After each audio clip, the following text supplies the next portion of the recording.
Welcome to the Miracles and Wellness Podcast.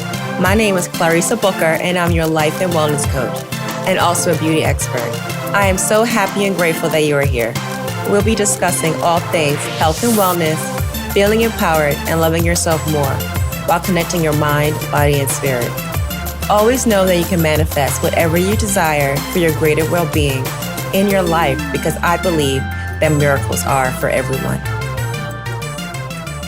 Are you ready to have increased energy, reduce stress, and have a more balanced and aligned lifestyle as a whole for your well-being? If so, then I invite you to join me on the Wellbeing Transformational Program, a 90-day weekly intensive transformational program to help with your mindset, manifestation, mindfulness, movement for your body, and eating for your body type.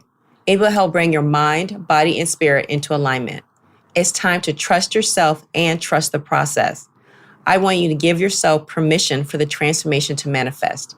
Go to www.clarissabooker.com/programs and get started. Hello and welcome back. I am so glad that you're here. Today, we're going to talk about some ways to cope with mental health, like depression and anxiety and stress and things of that nature, because we know it's a topic that people don't always want to talk about, but needs to be talked about. And especially now, more than ever, with everything that's going on in the world, there's a lot of mental health issues that are happening. And I just want to go over maybe 5 ways to help you cope with it in a healthy way, okay? Because even if you haven't seen a mental health professional, we all as people have experienced some kind of stress or sadness in our life that we've had to overcome. And nobody goes throughout life without experiencing any kind of trauma whatsoever, right? So we're going to talk about your food intake, journaling for gratitude, meditation, moving your body, and just talking to someone, okay? Did you ever think about how food affects your health, your mental health? Now, a lot of times your gut is referred to as your second brain. Signals can travel back and forth between your gut and your brain through something called a vagus nerve. It starts in the brainstem and it travels down to your gut. So whatever you put into your body for food goes up to your brain.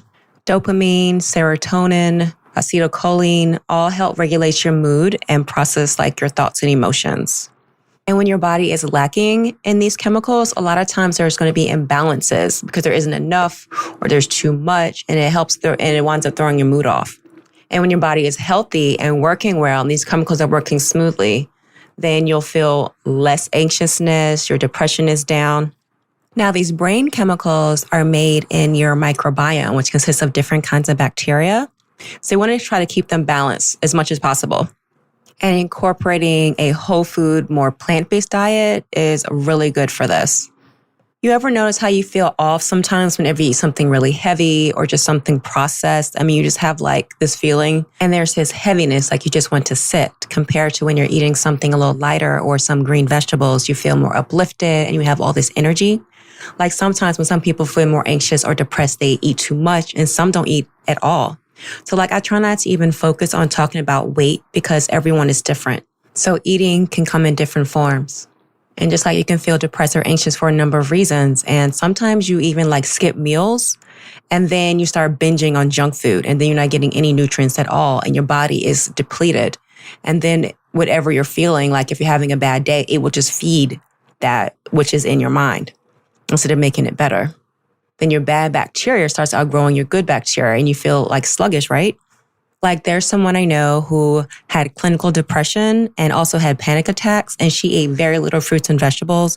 And then whenever she did decide to change up her habits by eating more fruits and veggies, and even whenever she went out to dinners, like for business or something, she like didn't like indulge in like all the like the junk that would come to the table, and like she decreased her alcohol consumption.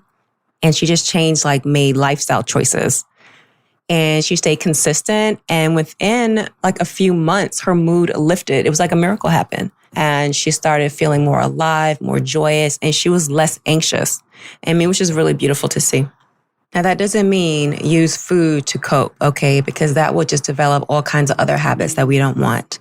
You have to be able to listen to your body intuitively and just pay attention to what you need and just feed yourself with the proper nutrients.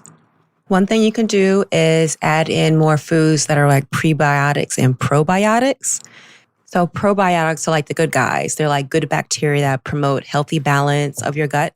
And prebiotics are more like a source of food for your gut healthy bacteria. So like yogurt is good source of probiotics. Just make sure it has live and active yeast in it and not like all the added sugar. I usually get Greek yogurt because it has added protein in it. And if you don't want the dairy, there's also almond yogurt, cashew, coconut, soy. I mean, you always can find something out there. Make sure it has the cultures in it. Also kefir, miso. Also avoiding sugar will help with anxiety and depression. Like I had somebody come to me because they initially wanted to lose weight, but as we talked and got deeper, we noticed there were shifts as she started eating less sweets. Like she didn't even realize that she was anxious because she was just always running and running. And then when she started reducing the sweets that she would eat when she would go home, she started noticing that her mood started shifting and she started becoming more light and happier. Well, a lot of times when you're eating sugar or just different processed foods, your body just wants the nutrients that it's missing, so you just keep eating. Like that Pringles commercial, remember that they used to have out where you can't eat just one? I mean, it's very much true to that. You can't. You just keep eating. In the moment, you might think you feel better, but after everything's done, the stress or the depression still persists. And then sometimes you even feel worse because you realize that you just ate all the things. Not to mention all the other health concerns that can happen from eating all the excessive sugar as well. So the brain relies on glucose, right? Which is a type of sugar. But if you're eating a healthy diet, you get enough of what you need to sustain your day and to live. Let's reduce the sugar and refined processed foods to keep the inflammation down in the brain, which will decrease the mental conditions. It's about the quality of the food you eat. So like whole grains, foods high in fiber, reducing refined flour, the bread and the pasta, potatoes. Like I know French fries are good, but moderation, okay? Try to eat more green vegetables and like berries, which are really good, chickpeas, foods that are low GI foods, and lentils are good, and fats. All fats aren't bad, but we want to stay away from trans fats and saturated fats. Like avocados are good. I mean, I love me some avocados, avocado toast, guacamole. I'll eat it all, okay? So monounsaturated fatty acids are good. Also omega-3s, which are like an anti-inflammatory, and you have to get it from your diet. Wild caught fish is really good, like salmon. And also if you don't eat seafood, you can get it from chia seeds. I like to put chia seeds in my smoothies. I just kind of put little chia seeds in like a little dish and put some water in it, stick it in the fridge for a couple minutes, and then throw it in my smoothie. Also edamame. So there's an option for everybody, okay? Then you could always end your day, or don't have to end your day, just any time of the day. Tea is good. Like some nice chamomile tea is really good at relaxing you and reducing anxiety. I know I love to have some tea. It just puts my mood at ease because sometimes I can take on a lot of things and I'm running around myself. And just relaxing at the end of the day with a chamomile tea or just some kind of green tea in general, it's very soothing and calming to your system. Something else that's good is keeping a gratitude journal. I mean, just writing down what you're grateful for can make you forget the negative thoughts that are rising in your head sometimes. Just saying, I woke up today, I'm here, and just writing down different things that you've accomplished. It makes you appreciate things more, and then it just puts you in a more of a positive mindset, and you just have that on. So in the morning, if you wake up and you have some thoughts on your mind, just sit there and just write something down, write your blessings, what you're grateful for, and you'll be amazed at just how you'll feel throughout the day, just starting your day like that. Also, if you had a lot of stuff on your mind throughout the day, just taking a moment before you go to sleep and to journal at that point. Write things that you're grateful for that you've accomplished throughout the day. Like if you start your day with certain goals in mind, and now the day is over, what did you accomplish? Give yourself credit for that. Brag on yourself. That's what you need to do. Okay. And it'll help boost your mood. And then you'll sleep better. Because when your sleep is thrown off, that can affect your mental health dramatically, right? Doing this daily, keeping a gratitude journal will just help you see the positive in life more. Because you'll start and end your day with positive thoughts. Because you're saying what you're grateful for. And it will start pushing the negativity out, right? It'll just make that a part of your life. It'll start boosting your confidence, your self-esteem, all the things. Then you start looking for the positive. Like, oh, that's beautiful. Oh, that happened. You just start appreciating things more, okay? And you can also do that with your chamomile tea. Number 3, being meditation and mindfulness. Now, it'll teach you to focus on the present moment and not overthink the past or the future. So if like you're stuck in a thought, like some trauma happened, because trauma happens to all of us, okay? We're all human and it's okay.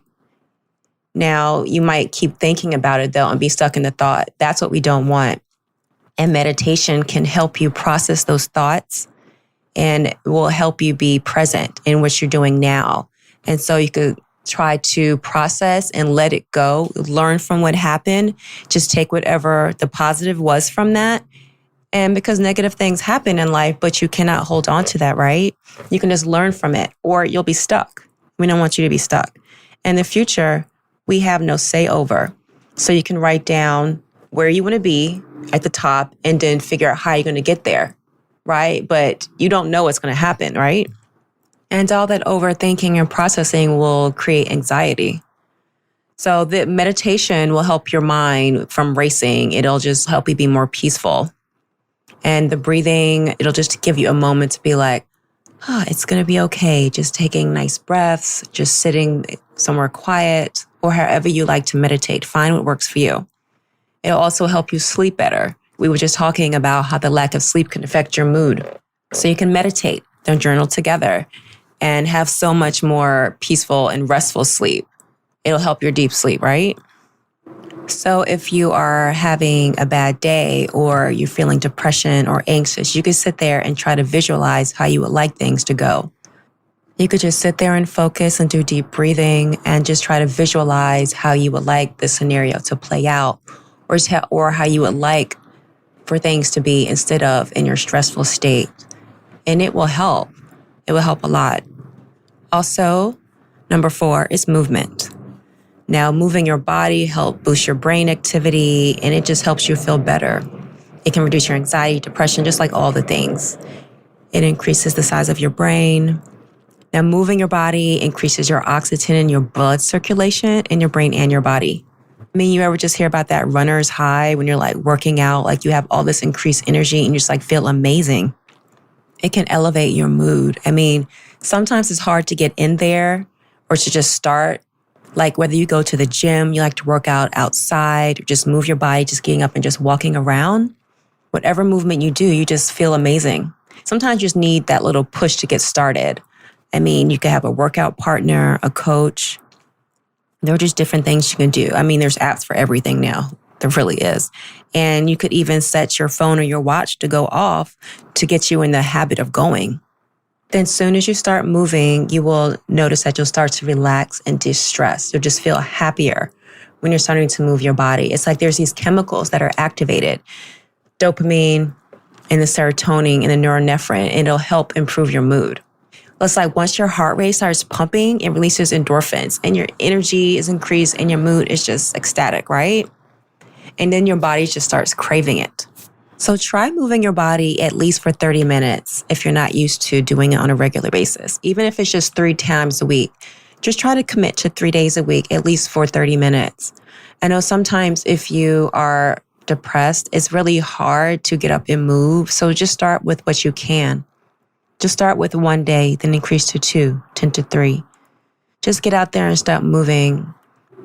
Also, if you're feeling anxious, you might want to try yoga. It is amazing. It's like a mind-body practice where you get to move your body and you were focusing on your breath, and it's like meditative all at the same time. There's many different styles of yoga. You could just find one that resonates with you.